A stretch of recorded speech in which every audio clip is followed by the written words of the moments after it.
নমস্কাৰ এটা বাতৰিলৈ স্বাগতম ষ্টুডিঅ'ত মই পাপৰি প্ৰথমটো খবৰ গোসাই বিহুৰ দিনাই মহানগৰী ধূলি ধুমুহা সমগ্ৰ মহানগৰীত প্ৰচণ্ড ধূলিৰ ধুমুহা অন্ধকাৰছন্ন হৈ পৰিছে মহানগৰ ধূলিময় হৈ পৰিছে চৌদিশ ভিজুৱেল আমি দেখুৱাম আমাৰ হাতত আহি পৰিছে পুনৰ জনাইছো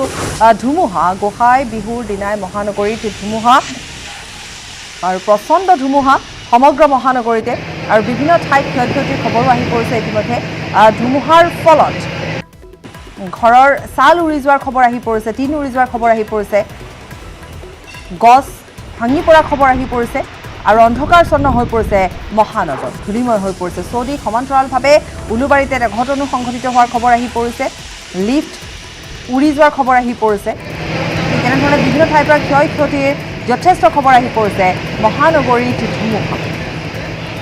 কেইবাটাও দৃশ্য এই মুহূৰ্তত আমি দেখুৱাম আৰু খবৰ অনুযায়ী পুনৰ জনাইছোঁ যে মহানগৰীত ধূলিৰ ধুমুহা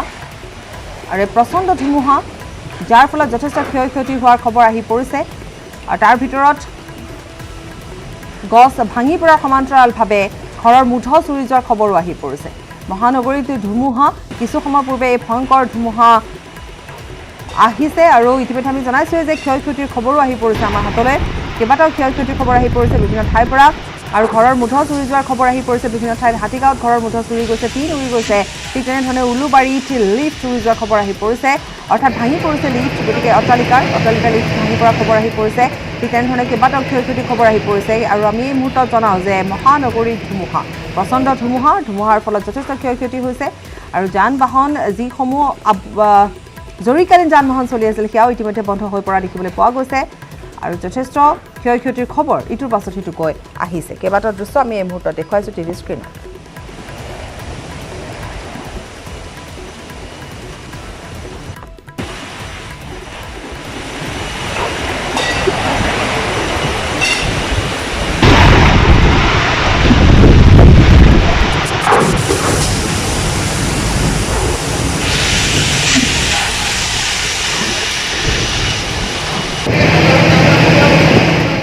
অসমত পুনৰ বন্ধ হ'ব সুৰাৰ বিপণী কেন্দ্ৰীয় চৰকাৰৰ নিৰ্দেশনা অচিৰে বন্ধ হ'ব সুৰাৰ বিপণীসমূহ সোমবাৰে মুকলি হৈছিল সুৰাৰ বিপণী ৰাজ্য চৰকাৰে মুকলি নিৰ্দেশ দিছিল সুৰাৰ বিপণীসমূহ পুনৰ এবাৰ জনাইছোঁ অসমত পুনৰ বন্ধ হ'ব সুৰাৰ বিপণী কেন্দ্ৰীয় চৰকাৰৰ নিৰ্দেশনা অচিৰে বন্ধ হ'ব সুৰাৰ বিপণীসমূহ সোমবাৰে মুকলি হৈছিল সুৰাৰ বিপণীসমূহ সেই সময়ছোৱাত যথেষ্ট লোকৰ ভিৰ হোৱা বুলি জানিব পৰা গৈছে যিহেতু জনোৱা হৈছে যে যথেষ্ট লোকৰ ভিৰ হয় বা জনসমাগম বৃদ্ধি পায় য'ত নেকি লকডাউন দিয়া হৈছিলে গতিকে তেনেধৰণে জনসমাগম হোৱাটো এক শুভ লক্ষণ নহয় আৰু যাৰ বাবে কেইবাটাও ইতিমধ্যে দুৰ্ঘটনাৰ খবৰো আহি পৰিছে ৰাজ্যত গতিকে শেহতীয়াভাৱে এই সিদ্ধান্ত গ্ৰহণ কৰা হৈছে যে পুনৰ বন্ধ কৰি দিয়া হৈছে সোমবাৰে মুকলি হৈছিল সুৰাৰ বিপণীসমূহ ৰাজ্য চৰকাৰে মুকলি নিৰ্দেশ দিছিল সুৰাৰ বিপণীসমূহ কিন্তু এই মুহূৰ্তৰ যি খবৰ অসমত পুনৰ বন্ধ হ'ব সুৰাৰ বিপণী কেন্দ্ৰীয় চৰকাৰৰ নিৰ্দেশনা অচিৰে বন্ধ হ'ব সুৰাৰ বিপণীসমূহ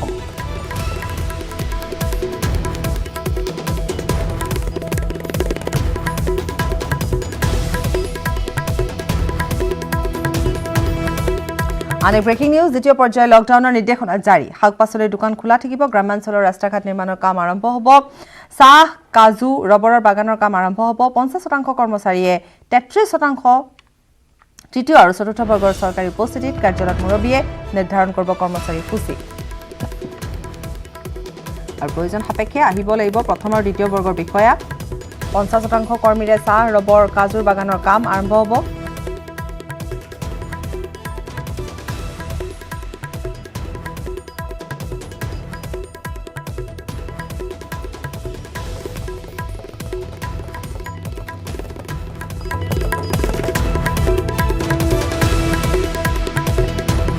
গাখীৰ দুগ্ধজাত সামগ্ৰী হাঁহ কুকুৰাৰ পাম মাছ মাংসৰ যোগান কৃষি কৰ্ম পশু খাদ্য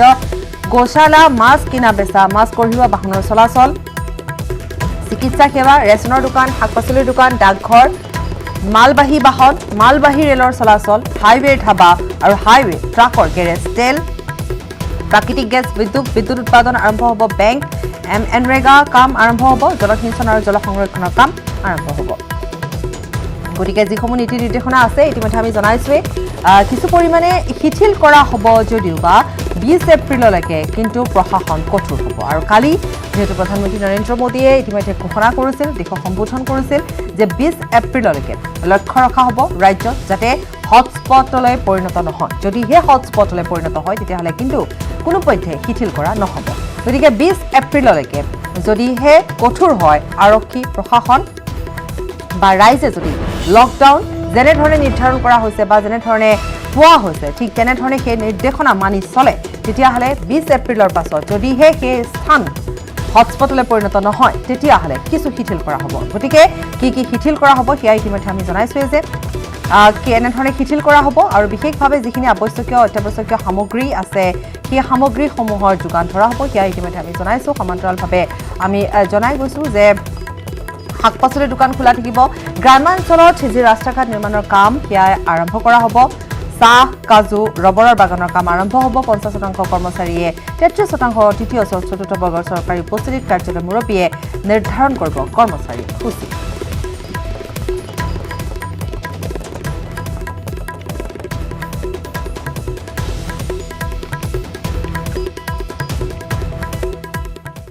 ইফালে মেঘালয়ত কোভিড-19ত আক্ৰান্ত চিকিৎসকৰ মৃত চিকিৎসকগৰাকী ডাক্তৰ জন এল চাইলু বেথানী হাস্পতালৰ চিকিৎসক আছিল চাইলু আছিল বেথানী হাস্পতালৰ স্বত্বাধিকাৰী ডায়েবেটিছ ৰোগত আক্ৰান্ত আছিল চিকিৎসকগৰাকী মেঘালয়ৰ প্ৰথমগৰাকী কোভিড-19ত আক্ৰান্ত আছিল ডাক্তৰ জন এল চাইলু পুৱা নিশা 3 বজাত মৃত্যু হয় 69 বছৰীয়া কোভিড-19ত আক্ৰান্ত চিকিৎসকগৰাকী মেঘালয়ত 6 জন নতুনকৈ আক্ৰান্ত হৈছে কোভিড-19ত এই 6 জন লোক মৃত চিকিৎসকগৰাকীৰ পৰিয়াল আৰু সহায়ক হিচাপে নিয়োজিত হৈ আছিল ৰাজ্যখনত এই পৰ্যন্ত 68 গৰাকী লোকৰ স্বাস্থ্য পৰীক্ষা কৰোৱা হৈছে উত্তৰ পূবত এই পৰ্যন্ত 2 জন কোভিড-19ত আক্ৰান্ত লোকৰ মৃত্যু হৈছে মেঘালয়ৰ পূৰ্বে অসমৰ হাইলাকান্দিত মৃত্যু হৈছিল এজন আক্ৰান্ত আৰু উত্তৰ পূবত এই পৰ্যন্ত কোভিড-19ত আক্ৰান্তৰ সংখ্যা 46 জনলৈ বৃদ্ধি পাইছে আৰু অৰ্থাৎ দিনক দিনে বৃদ্ধি পাবলৈ ধৰিছে আমি মেঘালয়ৰ খবৰ ইতিমধ্যে জনাইছো যে মৃত চিকিৎসকগৰাকী ডাক্তৰ জন এল চাইলু আৰু বেথানী হাস্পতালৰ স্বত্বাধিকাৰী আছিল চাইলু 69 বছৰ বয়স আছিল লগতে ডায়েবেটিছ ৰোগতো তেওঁ আক্ৰান্ত আছিল কিন্তু এই মুহূৰ্তৰ আন এক যি গুৰুত্বপূৰ্ণ খবৰ সেয়া হৈছে যে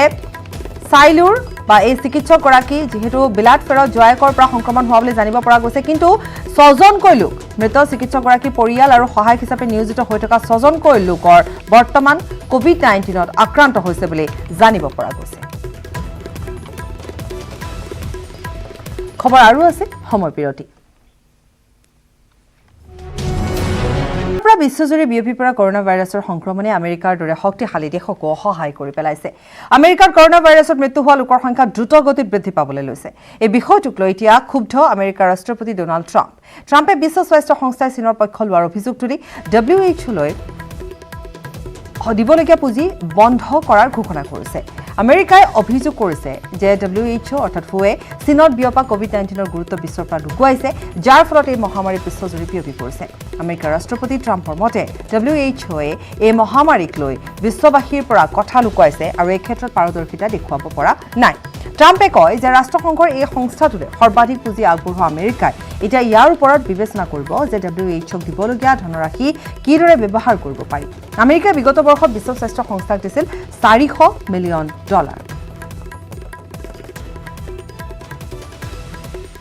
The world depends on the WHO to work with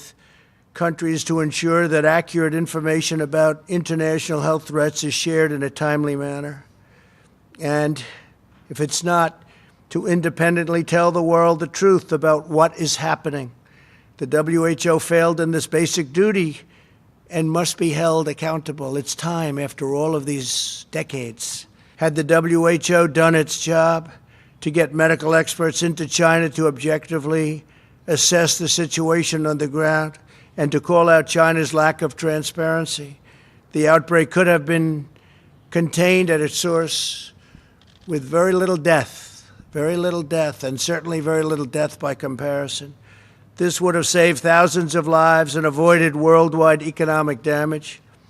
Instead, the WHO willingly took China's assurances to face value, and they took it just at face value, and defended the actions of the Chinese government, even praising China. Our country will be forced to find other ways to work with other nations to achieve public health goals. We'll have no choice but to do that. We will continue to engage with the WHO to see if it can make meaningful reforms. For the time being, we will redirect global health and directly work with others. All of the aid that we send will be discussed at very, very powerful letters and with very powerful and influential groups and smart groups medically, politically, and every other way. নমস্কাৰ এতিয়া বাতৰিলৈ স্বাগতম ষ্টুডিঅ'ত মই পাপৰি প্ৰথমটো খবৰ গোসাই বিহুৰ দিনাই মহানগৰী ধূলি ধুমুহা সমগ্ৰ মহানগৰীত প্ৰচণ্ড ধূলিৰ ধুমুহা অন্ধকাৰাচ্ছন্ন হৈ পৰিছে মহানগৰ ধূলিময় হৈ পৰিছে চৌদিশ ভিজুৱেল আমি দেখুৱাম আমাৰ হাতত আহি পৰিছে পুনৰ জনাইছো ধুমুহা গোসাই বিহুৰ দিনাই মহানগৰীত ধুমুহা আৰু প্ৰচণ্ড ধুমুহা সমগ্ৰ মহানগৰীতে আৰু বিভিন্ন ঠাইত ক্ষয়ক্ষতিৰ খবৰো আহি পৰিছে ইতিমধ্যে ধুমুহাৰ ফলত ঘৰৰ ছাল উৰি যোৱাৰ খবৰ আহি পৰিছে টিন উৰি যোৱাৰ খবৰ আহি পৰিছে গছ ভাঙি পৰা খবৰ আহি পৰিছে আৰু অন্ধকাৰচ্ছন্ন হৈ পৰিছে মহানগৰ ধূলিময় হৈ পৰিছে চৌদিশ সমান্তৰালভাৱে উলুবাৰীতে ঘটনা সংঘটিত হোৱাৰ খবৰ আহি পৰিছে লিফ্ট উৰি যোৱাৰ খবৰ আহি পৰিছে তেনেধৰণে বিভিন্ন ঠাইৰ পৰা ক্ষয়ক্ষতিৰ যথেষ্ট খবৰ আহি পৰিছে মহানগৰীত ধুমুহা কেইবাটাও দৃশ্য এই মুহূৰ্তত আমি দেখুৱাম আৰু খবৰ অনুযায়ী পুনৰ জনাইছো যে মহানগৰীত ধূলিৰ ধুমুহা আৰু প্ৰচণ্ড ধুমুহা যাৰ ফলত যথেষ্ট ক্ষয়ক্ষতি হোৱাৰ খবৰ আহি পৰিছে আৰু তাৰ ভিতৰত গছ ভাঙি পৰা সমান্তৰালভাৱে ঘৰৰ মুঠ চুৰি যোৱাৰ খবৰো আহি পৰিছে মহানগৰীত ধুমুহা কিছু সময় পূৰ্বে এই ভয়ংকৰ ধুমুহা আহিছে আৰু ইতিমধ্যে আমি জনাইছোঁ যে ক্ষয়ক্ষতিৰ খবৰো আহি পৰিছে আমাৰ হাতলৈ কেইবাটাও ক্ষয়ক্ষতিৰ খবৰ আহি পৰিছে বিভিন্ন ঠাইৰ পৰা আৰু ঘৰৰ মুঠ চুৰি যোৱাৰ খবৰ আহি পৰিছে বিভিন্ন ঠাইত হাতীগাঁৱত ঘৰৰ মুঠ চুৰি গৈছে টিন উৰি গৈছে ঠিক তেনেধৰণে উলুবাৰীত লিফ্ট উৰি যোৱাৰ খবৰ আহি পৰিছে অৰ্থাৎ ভাঙি পৰিছে লিফ্ট গতিকে অট্টালিকাৰ লিফ্ট ভাঙি পৰা খবৰ আহি পৰিছে ঠিক তেনেধৰণে কেইবাটাও ক্ষয়ক্ষতিৰ খবৰ আহি পৰিছে আৰু আমি এই মুহূৰ্তত জনাওঁ যে মহানগৰীত ধুমুহা প্ৰচণ্ড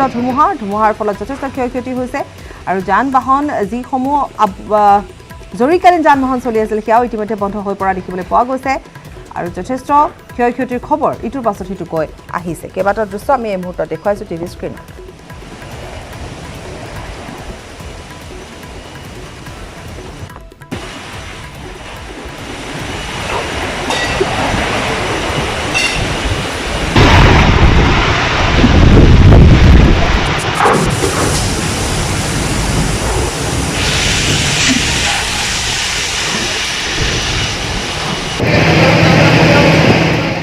অসমত পুনৰ বন্ধ হ'ব সুৰাৰ বিপণী কেন্দ্ৰীয় চৰকাৰৰ নিৰ্দেশনা অচিৰে বন্ধ হ'ব সুৰাৰ বিপণীসমূহ সোমবাৰে মুকলি হৈছিল সুৰাৰ বিপণী ৰাজ্য চৰকাৰে মুকলিৰ নিৰ্দেশ দিছিল সুৰাৰ বিপণীসমূহ পুনৰ এবাৰ জনাইছোঁ অসমত পুনৰ বন্ধ হ'ব সুৰাৰ বিপণী কেন্দ্ৰীয় চৰকাৰৰ নিৰ্দেশনা অচিৰে বন্ধ হ'ব সুৰাৰ বিপণীসমূহ সোমবাৰে মুকলি হৈছিল সুৰাৰ বিপণীসমূহ সেই সময়ছোৱাত যথেষ্ট লোকৰ ভিৰ হোৱা বুলি জানিব পৰা গৈছে যিহেতু জনোৱা হৈছে যে যথেষ্ট লোকৰ ভিৰ হয় বা জনসমাগম বৃদ্ধি পায় য'ত নেকি লকডাউন দিয়া হৈছিলে গতিকে তেনেধৰণে জনসমাগম হোৱাটো এক শুভ লক্ষণ নহয় আৰু যাৰ বাবে কেইবাটাও ইতিমধ্যে দুৰ্ঘটনাৰ খবৰো আহি পৰিছে ৰাজ্যত গতিকে শেহতীয়াভাৱে এই সিদ্ধান্ত গ্ৰহণ কৰা হৈছে যে পুনৰ বন্ধ কৰি দিয়া হৈছে সোমবাৰে মুকলি হৈছিল সুৰাৰ বিপণীসমূহ ৰাজ্য চৰকাৰে মুকলিৰ নিৰ্দেশ দিছিল সুৰাৰ বিপণীসমূহ কিন্তু এই মুহূৰ্তৰ যি খবৰ অসমত পুনৰ বন্ধ হ'ব সুৰাৰ বিপণী কেন্দ্ৰীয় চৰকাৰৰ নিৰ্দেশনা অচিৰে বন্ধ হ'ব সুৰাৰ বিপণীসমূহ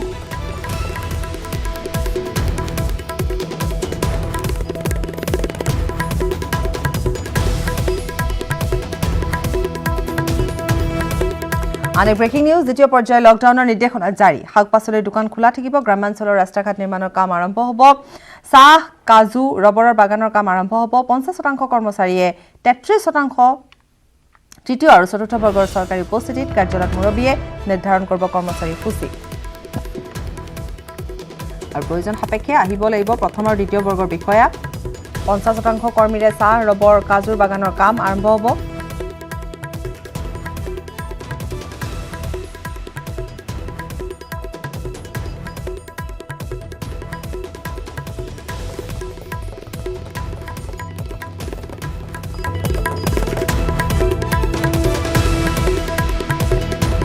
গাখীৰ দুগ্ধজাত সামগ্ৰী হাঁহ কুকুৰাৰ পাম মাছ মাংসৰ যোগান কৃষি কৰ্ম পশু খাদ্য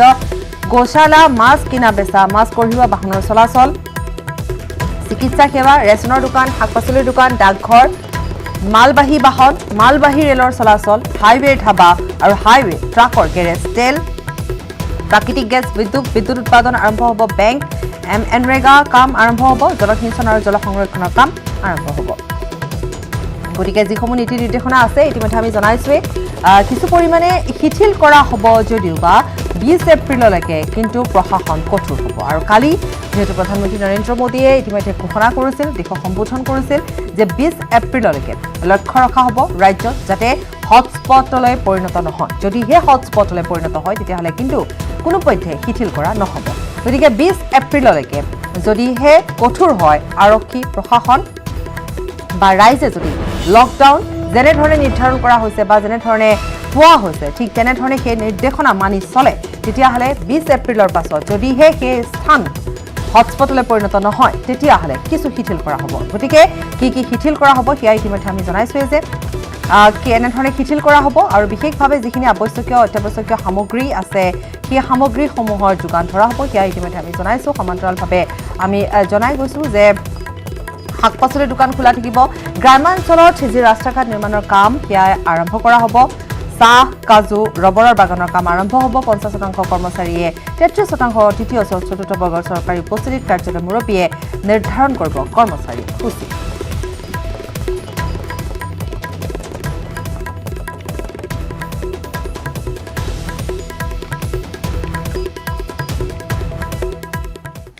এফালে মেঘালয়ত কোভিড-19ত আক্ৰান্ত চিকিৎসকৰ মৃত্যু মৃত চিকিৎসকগৰাকী ডাক্তৰ জন এল চাইলু বেথানী হাস্পতালৰ চিকিৎসক আছিল চাইলু আছিল বেথানী হাস্পতালৰ স্বত্বাধিকাৰী ডায়েবেটিছ ৰোগত আক্ৰান্ত আছিল চিকিৎসকগৰাকী মেঘালয়ৰ প্ৰথমগৰাকী কোভিড-19ত আক্ৰান্ত আছিল ডাক্তৰ জন এল চাইলু পুৱতিনিশা 3 বজাত মৃত্যু হয় 69 বছৰীয়া কোভিড-19ত আক্ৰান্ত